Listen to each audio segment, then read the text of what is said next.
En el nombre del Padre, y del Hijo, y del Espíritu Santo. Amén. Pongámonos en la presencia de Dios nuestro Señor en esta noche que nos reunimos para esta catequesis en las que vamos a trabajar el tema de San José, patrono de la buena muerte. Y dámosle al Espíritu Santo que descienda sobre nosotros para que todo lo que vamos a conocer y a profundizar sirva para nuestro encuentro permanente con Él. Invoquemos la gracia del Espíritu Santo sobre nosotros. Ven, Espíritu Divino, manda tu luz desde el cielo. Padre amoroso del pobre, donen tus dones espléndidos. Luz que penetra las almas, fuente del mayor consuelo. Ven, dulce huésped del alma, descanso de nuestro esfuerzo. Tregua en el duro trabajo, brisa en las horas de fuego. Gozo que enjuga las lágrimas y reconforta en los duelos. Entra hasta el fondo del alma, divina luz, y enriquécenos. Mira el vacío del hombre si tú le faltas por dentro. Mira el poder del pecado cuando no envías tu aliento. Riega la tierra en sequía, sana el corazón enfermo. Lava las manchas, infunde calor de vida en el hielo. Toma el espíritu indómito, guía al que tuerce el sendero. Reparte tus 7 dones según la fe de tus siervos. Por tu bondad y tu gracia, dale al esfuerzo su mérito. Salva al que busca salvarse y danos tu gozo eterno. Amén. Llegamos a la última catequesis sobre la figura de San José dentro de este año que el Papa Francisco ha querido que dediquemos de modo especial a meditar en la figura de San José, esposo de María y padre putativo de Jesús. Y lo primero que se nos viene a la cabeza es que San José se convierta en nuestro ideal, que nos enseñe a morir en compañía de Jesús y en compañía de María. Cuando nosotros pensamos en la muerte misma de alguna persona, debemos recapitular lo que ha sido toda su vida. Y creo que a lo largo de las 7 catequesis que hemos podido compartir, hemos podido considerar la vida, la obra, la tarea de San José, silenciosa, muchas veces anónima, dentro de esa responsabilidad de ser el padre putativo de Jesús. Por eso tuvimos ocasión de ver a José como el protector, como el trabajador, como el hombre de la esperanza, como el esposo, como el orante, como el obediente y como el papá. Y son esas 7 realidades lo que ahora traemos, digámoslo así, a considerar en el lecho de muerte de San José. Cuando pensábamos en la figura de José como protector, veíamos su acompañamiento a María durante el embarazo, durante el nacimiento del hijo, cómo cuidó de María y de Jesús ante la amenaza de Herodes, cómo tuvo que exiliarse en Egipto y cómo acompañó a Jesús y lo custodió durante su vida que llamamos oculta en Nazaret. Cuando pensamos en la figura de José como el trabajador, veíamos la realidad desde donde se santificó, la realidad del obrero, como también enseñó a Jesús el oficio de ser carpintero como él, cómo con su trabajo procuró la manutención de Jesús y de María. Cuando lo veíamos como el hombre de la esperanza, meditábamos en la esperanza que él tenía como un judío bueno, cómo esperó junto con María en el nacimiento de Jesús, cómo esperó pacientemente durante el tiempo que estuvo exiliado en Egipto y cómo esperó también en la resurrección, cuando experimentó la muerte, que es el tema que vamos a considerar hoy de una manera más profunda. Cuando pensamos en la figura de José como el esposo, veíamos cómo se desposó de acuerdo a la ley judía, conforme a lo que la Escritura enseñaba frente a eso, y cómo asumió el compromiso moral, las tareas que como esposo tenía, y también se santificó, como ahora lo mencionábamos, desde el trabajo, aquí se santificó desde el matrimonio y desde la familia, conformando con la Santísima Virgen María lo que se llama un consorcio de amor para toda la vida.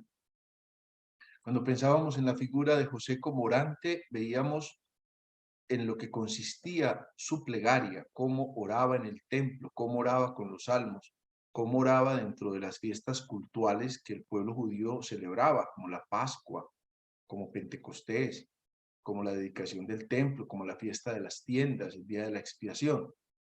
Cuando mirábamos la figura de José, el obediente, descubríamos cómo había respondido a cada uno de los 4 sueños en los que Dios, por medio del ángel, le manifestaba una tarea particular y distinta.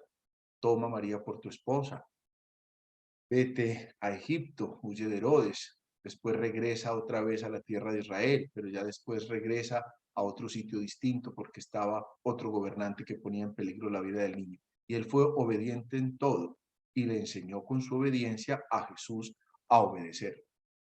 Y finalmente, la figura de José como papá, meditábamos en la paternidad, cómo cumple su tarea dentro del plan de Dios. Se santificó desde su paternidad, hizo de su paternidad un camino de santidad, como un padre que se dona, como un padre que educa en la cotidianidad de la vida a Jesús, como un padre que enseña a Jesús la fe, como un padre que protege a Jesús conforme al designio de Dios. Por eso José tiene que presentar en el momento de la muerte.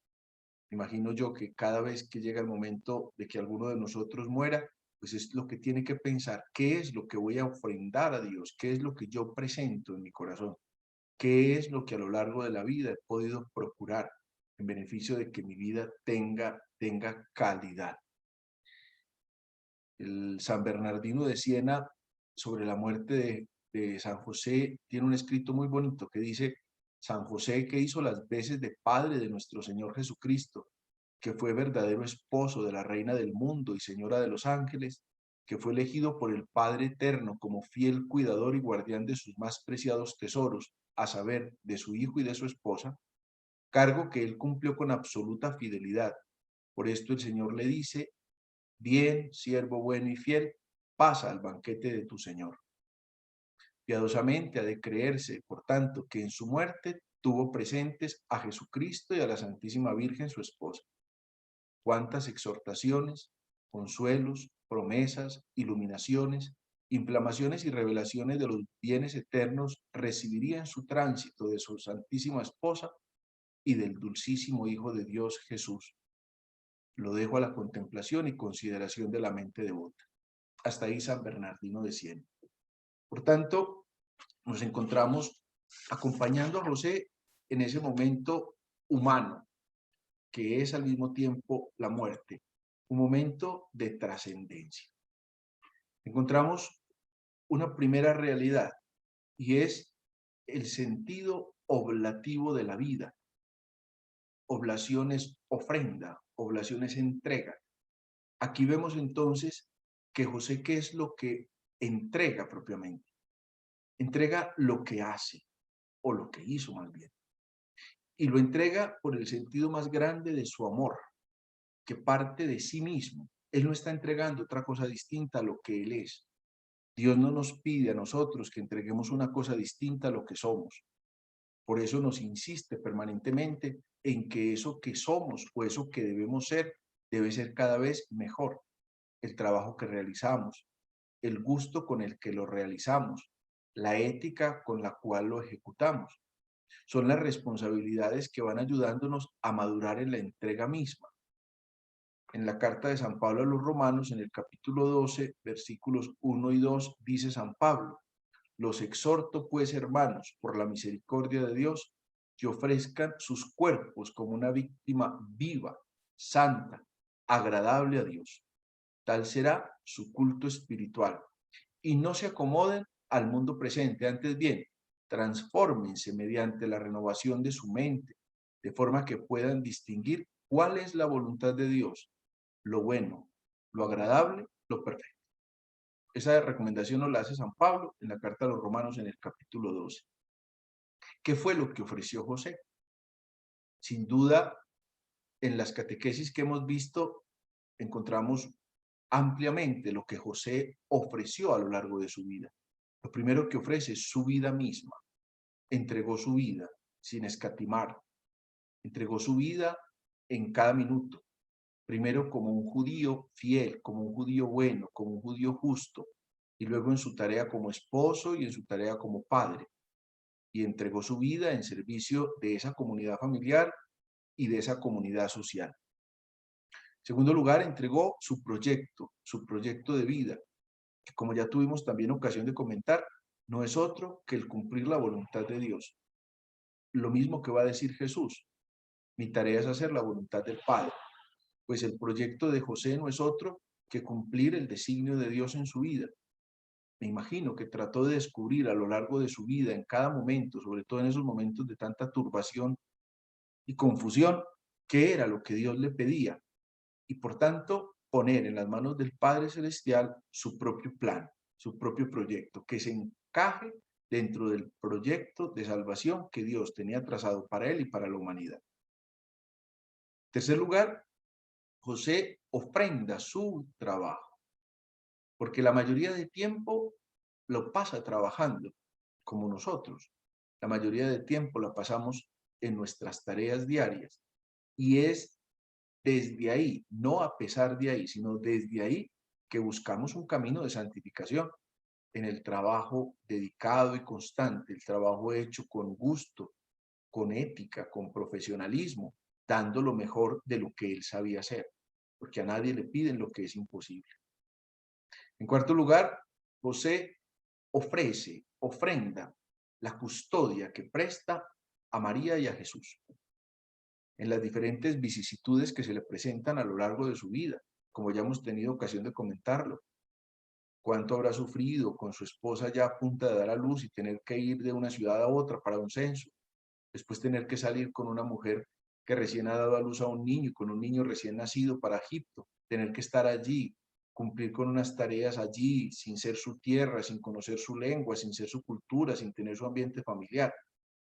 Y luego, en lo que llamamos la vida oculta de Jesús en Nazaret, en todo lo custodia, lo protege, lo libra de todos los males que se le puedan presentar. En quinto lugar, Jesús ofrece su servicio, servicio que presta de modo dedicado y permanente a Jesús y a María. Su servicio de santificación está en función de su esposa y de su hijo. Y finalmente, José ofrenda su propia estabilidad económica, laboral, social, cultural. Tiene que desplazarse a un lugar y a otro, seguramente tuvo que abandonar su puesto de trabajo, en fin. Pero entra todo esto dentro de ese servicio que él tiene que prestar. Por consiguiente, entregó su vida minuto a minuto en la cotidianidad, que yo creo que es lo que más significativa hace esa tarea de cualquiera de nosotros, poder entregar nuestra vida como una hostia inmaculada y santa, como dice la Sagrada Escritura. En tercer lugar, tenemos que considerar el dolor que Jesús y María experimentan ante la muerte de Jesús. Hay tres momentos muy significativos en la vida de Jesús, perdón, el dolor de Jesús y María ante la muerte de José. Hay tres momentos que podemos ver en la vida de Jesús en los que la Escritura lo muestra llorando, llorando como un sentimiento, una expresión del dolor. Una es, nos lo trae el Evangelio de Lucas en el capítulo 13, cuando está llorando sobre Jerusalén. Otro es, nos lo trae la carta a los Hebreos en el capítulo 5, cuando está en el huerto de los olivos. Incluso él mismo expresa a Jesús en el Evangelio: tengo una tristeza que me cercena el alma, me parte por dentro. La carta a los Hebreos dice que lo hace con lágrimas. Y en tercer lugar, un momento significativo nos lo trae el Evangelio de Juan en el capítulo 11, cuando su amigo Lázaro ha muerto. Dice el Evangelio de Juan en el capítulo 11, María, la hermana de Lázaro, llegó a donde estaba Jesús y al verlo se postró a sus pies y le dijo: Señor, si hubieras estado aquí, mi hermano no habría muerto. Jesús, al verla llorar a ella y también a los judíos que la acompañaban, conmovido y turbado, preguntó: ¿dónde lo pusieron? Le respondieron: ven, Señor, y lo verás. Y Jesús lloró. Los judíos dijeron cómo lo amaba. Démonos cuenta que es un momento humano, podría uno preguntarse, pero si Jesús sabía a Lázaro para dónde iba y dónde estaba de bien, ¿por qué llora? Porque Jesús experimenta el dolor humano de la separación de un ser que se quiere. Por consiguiente, no es ilógico pensar el dolor que él y la Santísima Virgen tuvieron que haber experimentado frente a la muerte de José. Si bien es cierto que la muerte es la suerte común de todos los hombres, es el camino de toda la tierra, es el camino normal de cualquier ser vivo, tener que morir. También es cierto que desde la experiencia del sufrimiento hay una enseñanza, hay una apertura a una realidad más trascendente. El mismo Jesús se lo enseña a los apóstoles en repetidas ocasiones. Él les enseña que el Hijo del Hombre debía sufrir mucho y ser reprobado por los ancianos, los sumos sacerdotes, los escribas, ser matado y resucitar al tercer día. Eso está dentro del conocimiento mismo de Jesús. Y esa familiaridad de Jesús con el sufrimiento, porque fue igual a nosotros en todo menos en el pecado, lo advierte la Sagrada Escritura. Pero ya el profeta Isaías había dicho en el capítulo 53, despreciable y deshecho de los hombres, varón de dolores y sabedor de dolencias, como uno ante quien se oculta el rostro, despreciable, y no lo tuvimos en cuenta. No podemos pensar, no podemos olvidar entonces esa realidad profundamente humana que seguramente Jesús tuvo que haber vivido ante la muerte de su papá. Según la tradición, esa muerte se da cuando Jesús es entre adolescente y joven, según la tradición. En la Sagrada Escritura nosotros no encontramos ninguna fecha exacta sobre la muerte de José. La última vez que la Sagrada Escritura nos muestra a José es el día cuando Jesús se pierde y lo encuentran luego María y José conversando en medio de los doctores de la ley. Para ese momento Jesús tenía unos 12 años. Después ya no se vuelve a mencionar nada sobre José. La tradición es la que se encarga de decirnos que ya pues José había muerto. Incluso notamos un dato relevante cuando la Santísima Virgen está al pie de la cruz y Jesús encarga a Juan del cuidado de María, seguramente porque ya era una mujer viuda y como mujer viuda pues estaba condenada a la soledad, al abandono, a la pobreza. Por eso la preocupación de Jesús en que María no quedara sin custodia. Vemos que dentro de esa realidad de la muerte, pues la misma escritura presenta de una manera muy importante el culto que tendrían que haberle tributado a los muertos. En la Sagrada Escritura del Antiguo Testamento encontramos varias veces eso. Por ejemplo, Dios mismo, por mano de los ángeles, dice el libro del Deuteronomio, en el capítulo 34, hizo enterrar el cuerpo de Moisés en el valle de Moab, a la falda del monte Febor. Eso nos lo dice el Deuteronomio. Dios pide, entierren a Moisés. Por eso se ignora su sepulcro, pero la escritura advierte que está ahí, en ese valle de la tierra de Moab. Cuando vamos más adelante en los libros de Samuel, encontramos cómo el rey David encargó muchísimo a Jabez Galad que los cadáveres del rey Saúl y del príncipe Jonatán se les diera su sepultura con la mayor honra y estima. Por otra parte, cuando vemos el libro de Tobías, encontramos que Tobías, aún con riesgo de su vida, daba sepultura a los difuntos en su casa. Cuando leemos el libro de los Macabeos, vemos a Judas Macabeo que manda hacer honras a los soldados que morían en campaña, aplicándole sufragios y oraciones.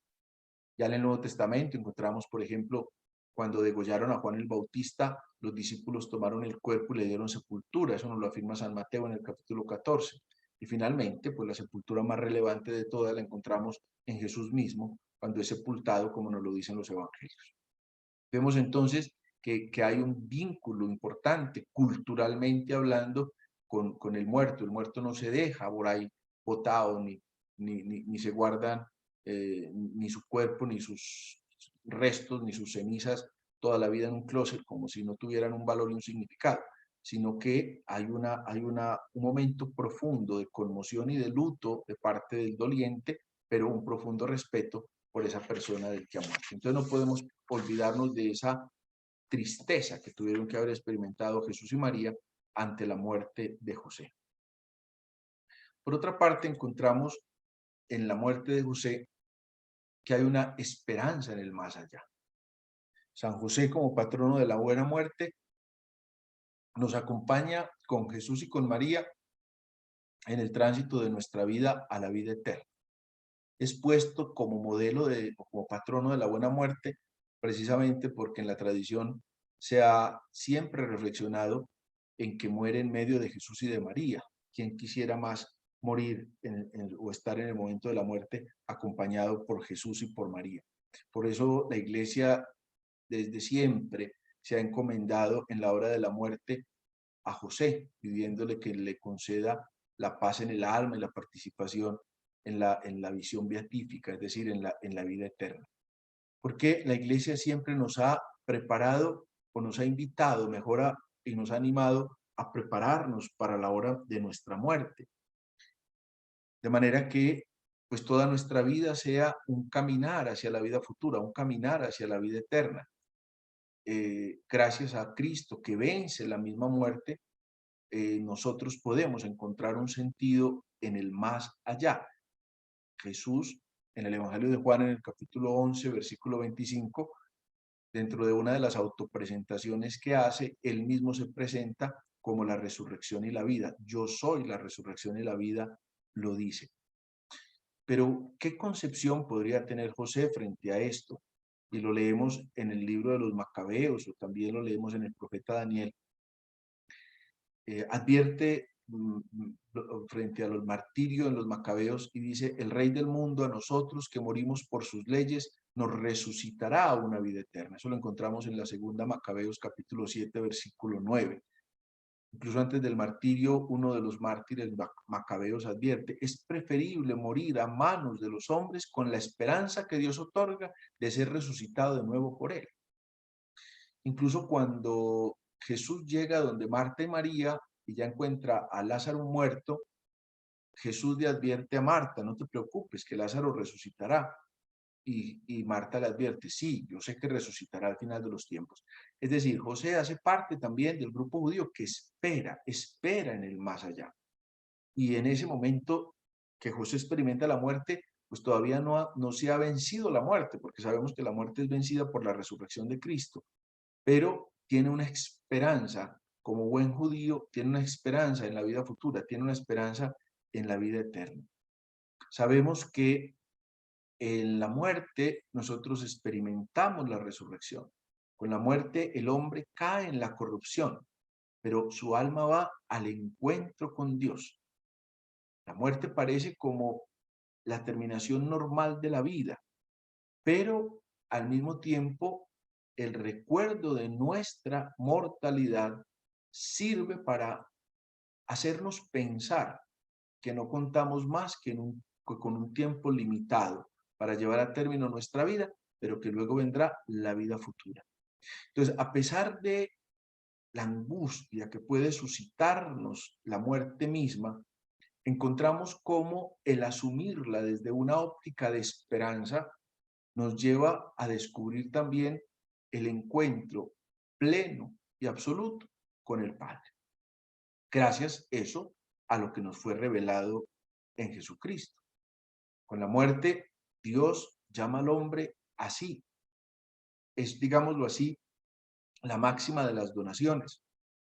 Pero es una donación que está motivada precisamente por la esperanza en la vida futura, por la esperanza en la vida eterna. Y así, finalmente nos damos cuenta que la muerte es la donación final de todo su ser. José entrega en su muerte todo lo que él es. Y la muerte tiene que convertirse para nosotros en eso, en la entrega total de lo que nosotros somos. Por eso cada día estaríamos nosotros llamados a considerar la figura misma de la muerte.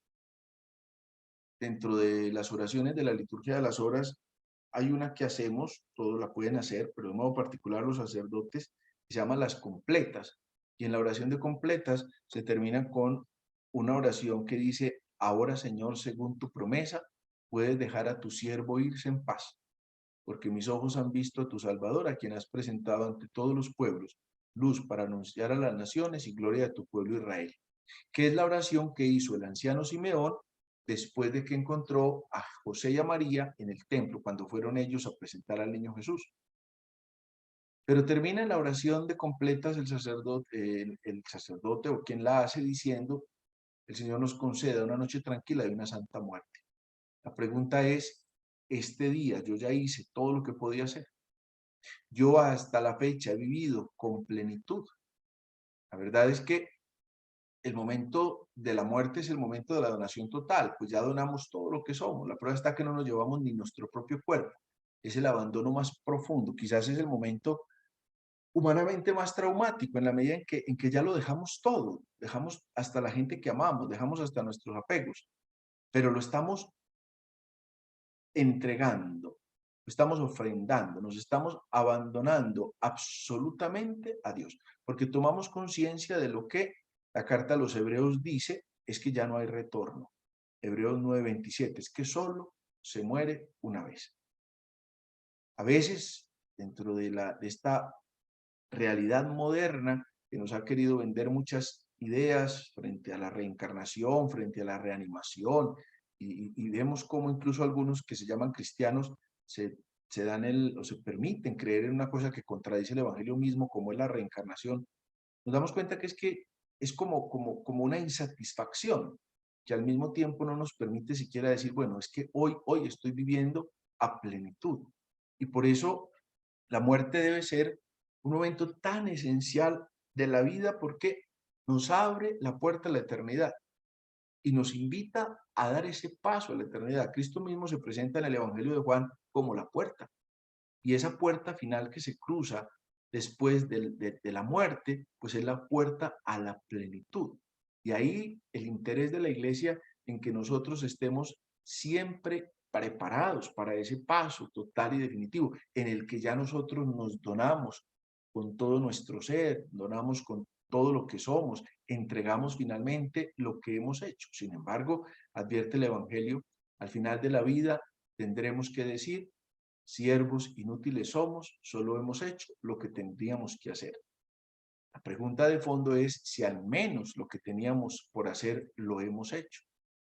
Hay un temor exagerado a la muerte, porque a veces también hay como una desconfianza frente a la muerte. Pero el que ha conocido el Evangelio, el que es fiel a lo que el Evangelio le propone, no ve la muerte con un sentido de frustración y de amargura.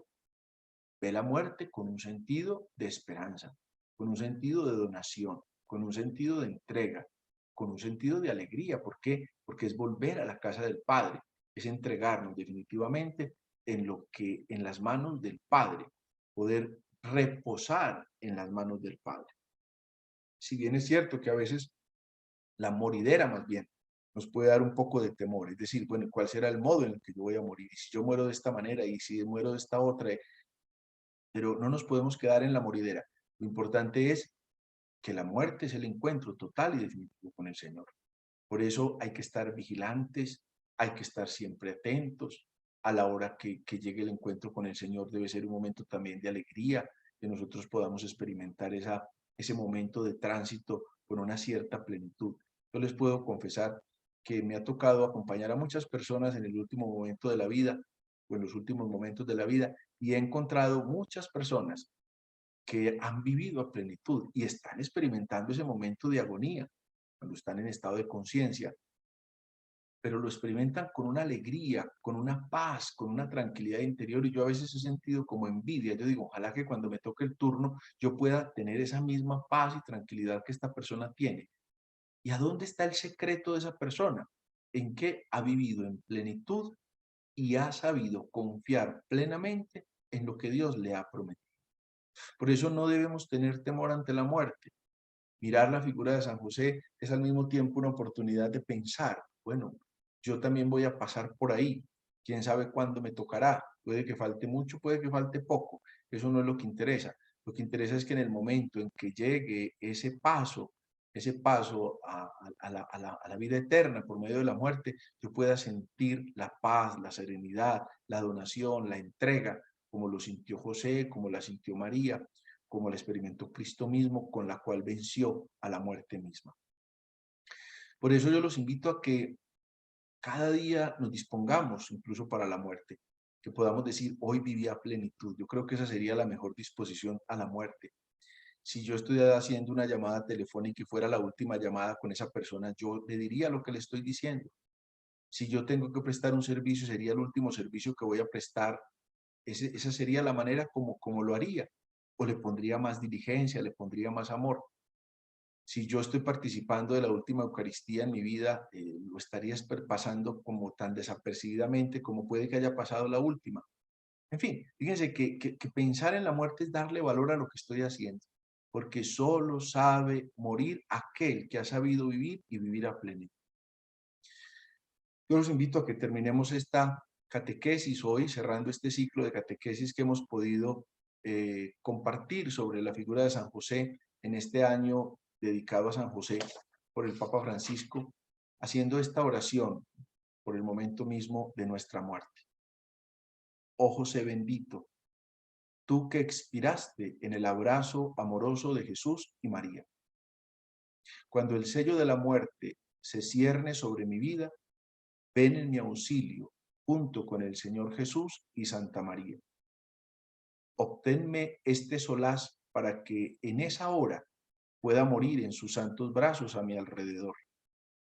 Jesús, María y José, les encomiendo mi ser, viviente y agonizante, en sus santos brazos. Amén.